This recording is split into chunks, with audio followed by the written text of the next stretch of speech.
Buen día, soy la alumna Nicole Isa. En esta oportunidad hablaré sobre la vida cotidiana de los romanos del libro To Be Roman, capítulo 5, y también la hora 12 y hora Noctus 1 del curso de latín.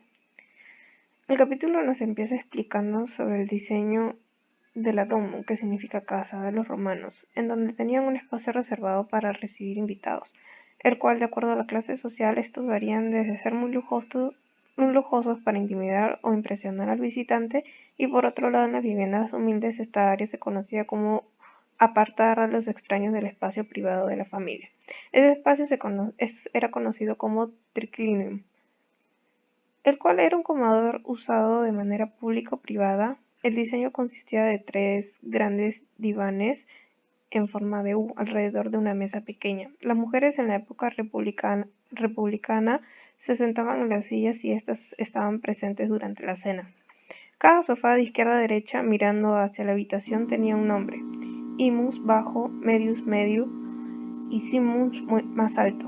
Y los 3 lugares de los comensales se reclinaran en cada lecho también se llamaba de izquierda a derecha Imus, Medius y Sumnus. De esta manera se decía que la persona que se coloca en el lecho izquierdo era Imus in Imo, conocido como el lugar más bajo, el cual era el lugar menos deseable, ya que tenía pocas oportunidades de mantener una conversación durante la cena. De hecho, era un lugar tan inferior que se le llamaba locus libertini, o el lugar de liberto. En el anfitrión se reclinaba en el lugar más alto en el sofá más bajo, Sumus in Imo, y le permitía conversar fácilmente con el invitado de honor que se sentaba en el lugar más bajo del diván del medio, Imus in medio, conocido como Domino Locus o el lugar del cónsul, ya que una persona en el cargo de cónsul estaba encima de la escala política y social. La comida que se servía en la cena formal de 3 platos solía ser bastante suntuosa. Sin embargo, se servía la cantidad de comida de acuerdo a la posición social de los invitados. A veces servían a sus invitados vino más barato, carne menos costosa y menos manjares que sus pares sociales. Pero no era buen visto que el anfitrión de una cena llamara la atención haciendo diferencia en la comida que se servía a sus invitados. Por otro lado, era muy probable que los romanos comieran alimentos muy simples y no en gran cantidad debido a la cantidad de molinos y panadería en Pompeya. Se decía que el pan rara vez se horneaba en casa. Sin embargo, las aceitunas y las uvas abundaban, y cuando se procesaba aceite y vino se podía conservar fácilmente. Algunos alimentos que no tenían disponibles los antiguos romanos eran la pasta, naranja, maní, papas, arroz, tomate, té, café, mantequilla y azúcar. En este caso, la miel se usaba como edulcorante. Los romanos comían 3 comidas al día. La comida principal era la cena, y se comía generalmente al mediodía, o en ocasiones en la noche, y era la comida más grande del día.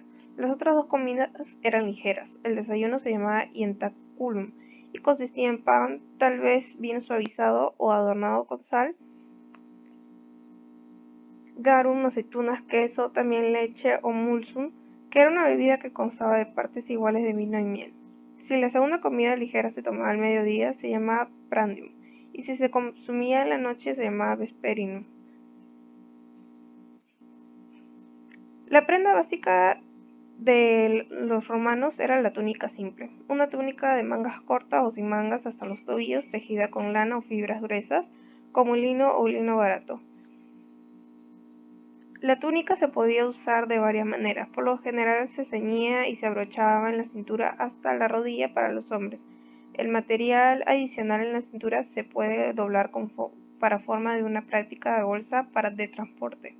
Una túnica sin mangas era más cómoda para una persona dedicada al trabajo manual. A veces se usaba un taparrabos llamado subligaculum en lugar de una túnica, pero por regla general no se usaba como ropa interior. Una simple túnica y un par de sandalias soleae o zapatos calcei eran suficientes para cubrir las necesidades de vestimenta de hombres, mujeres, niños y esclavos durante la mayor parte del año en el caso en el clima templado mediterráneo. En climas fríos se agregaron varias capas de túnica y envolturas de piernas y brazos. Había categorías distintivas de todas, cada una se usaba para propósitos diferentes. En los niños y los funcionarios electos vestían una toga con un borde alrededor del borde,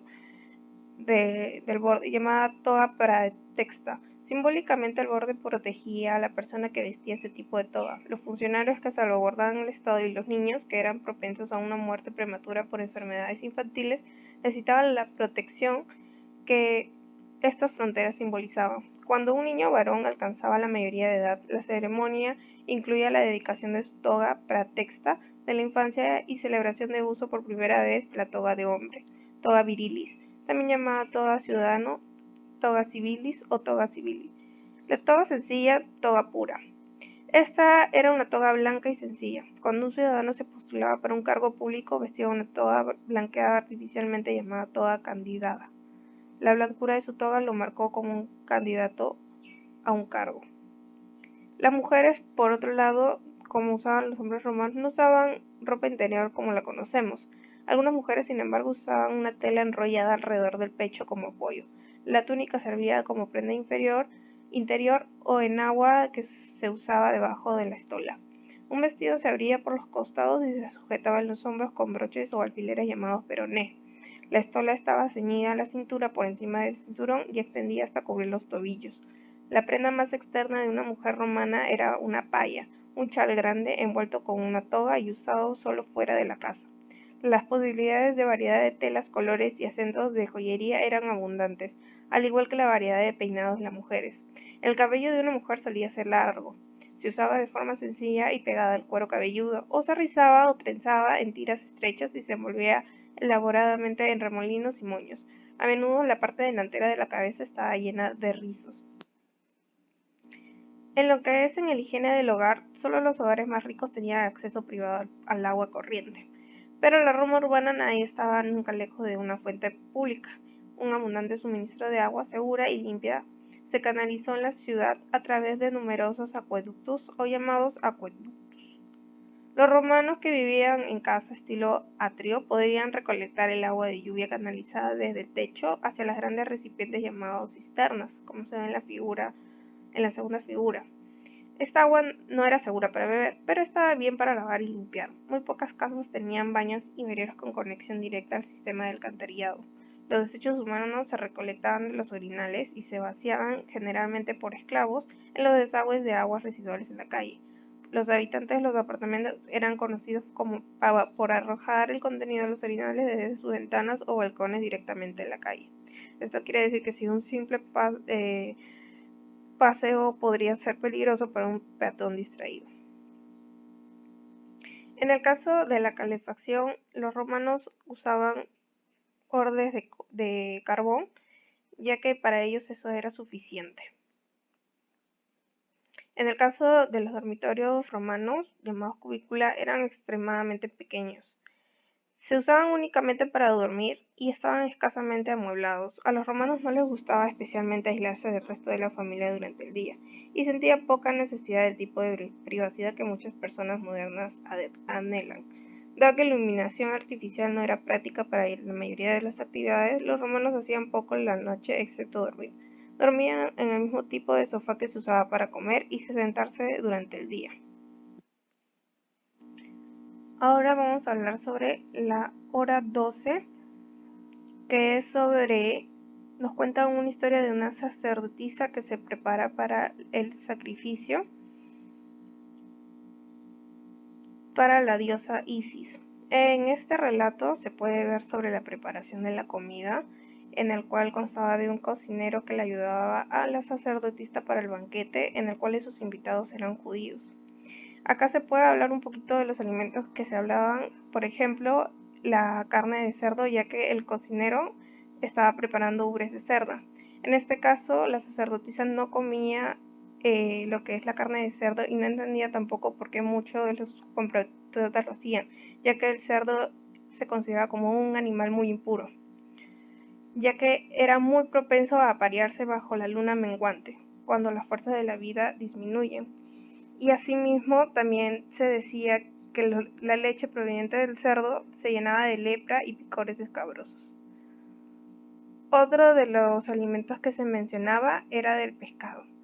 Y se decía que el pez era una criatura impura, pues proviene del mar, y el mar es un alimento superfluo, material no deseado que sobra a la creación, ya que se pensaba que el mar es inútil para arar o beber para cualquier otro propósito, y si los dioses no consideraron oportuno usar el mar, sus sacerdotisas ciertamente no consumirían los frutos de sus aguas impuras y contaminadas. También se mencionaba sobre el alimento de la liebre, ya que el cocinero intentaba preparar carne de liebre, pero en esa época se decía que los judíos no comían la carne de la liebre. Y por último, la cebolla. También la cebolla se consideraba para la sacerdotisa como un alimento impuro, ya que significaba abstenencia para ellos. Para el sacrificio que se le hacía para la diosa Isis, la pureza se consideraba importante para los seguidores de esta diosa. Debido a esta razón, la sacerdotisa se ponía una túnica de lino. A diferencia de la lana, que nace de la carne que envejece, se corrompe y muere, el lino que procede del lino proviene de la tierra eterna e imperecedera. La sacerdotisa, al prepararse para el sacrificio, se quitaba todos los pelos de su cuerpo por considerarlos superfluos o impuros. En cambio, el lino es liso, limpio y tiene menos posibilidades de albergar piojos. Además, su túnica estaba en flor, e incluso sin teñir, el lino brilla con el azul celeste del cielo. Otro problema que afectaba en la historia que nos comentaba sobre la sacerdotisa que se preparaba para el sacrificio, se contaba sobre la gran cantidad de población judía en su distrito de ellos. Sin embargo, debido a un estricto monoteísmo, era porque los judíos no participaban en principales celebraciones de su religión, que al ser divertidas, coloridas y con abundante comida gratuita, son disfrutadas con entusiasmo por la mayoría de romanos. La celebración que se comenta en la historia da lugar al 5 de marzo, que consistió en una procesión desde el principal templo de Isis, el Liceum Campese, en el Campus Martius, hasta el río, hasta cerca de la isla Tiberina. Ahí se había bendecido formalmente la barca como representación de la barca en la que Isis recorrió el mundo en busca de los restos de su amado Horus esparcidos en la tierra por el malvado dios Set. En el sacrificio se dio por sacrificar a un cabrillo de color pelirrojo. Esto era muy bueno para la sacerdotisa, ya que se consideraba que los animales en los cuales no eran bonitos eran el perfecto sacrificio para sus dioses, ya que se pensaba que esos tipos de animales no deberían estar en el mundo y que los dioses estarían felices de esa manera. La obra Noctus 1. Esto nos comenta sobre la historia de un comerciante de especias que sale a cenar. La historia de Mairus, en el cual sale de noche para ir a cenar con su socio Indius. Durante su caminata desde su casa hasta el lugar de la cena, se empieza a contar varios relatos de este comerciante, en el cual también comenta sobre el barco El Niño. Este barco era un barco que pesaba 75 toneladas y que podía transportar más de 150 especias en ánforas romanas. Estas ánforas romanas contenían lo que es canela, jengibre, incienso y pimienta negra molida. Esta última era una especia en la cual era muy cara y se importaba desde la India. También sale en el contexto de cómo se hacía el comercio desde las costas de la India hasta Roma, y las importaciones que se hacían aparte de la pimienta era el malabatrum, que era una especia muy parecida a la canela, los lingotes de oro, topacio, telas, linios finos, antimonio, coral, vino, trigo y entre otros. Durante su caminada nocturna, Mairus estaba acompañado de un guardaespaldas y un portador de antorchas que iluminaba el camino desde el viaje desde su casa. Uno de ellos estaba llevando un fardo de síntesis o un traje de comedor en el que Mairus se cambiaría cuando llegara a su destino, ya que, aunque la toga es el atuendo formal romano habitual, debe envolverse elaboradamente alrededor del cuerpo y sujetarse con un codo torcido. El conjunto no tiene ni una hebilla ni un nudo, lo que hace totalmente inadecuado para cenar. En el momento, Mairus estaba vistiendo una toga de seda de color azafrán con dragones púrpuras bordados en los dobladillos, anunciando así su acceso a la riqueza y los tesoros del oriente. Por este motivo a los romanos no les gusta ver la carne desnuda en público, por lo que idearon la síntesis, un conjunto de ropas de colores que se pone fácilmente antes de una comida. Es por ello que en las épocas posteriores todo lo que se ponga artificialmente se llamará sintético. Muchas gracias.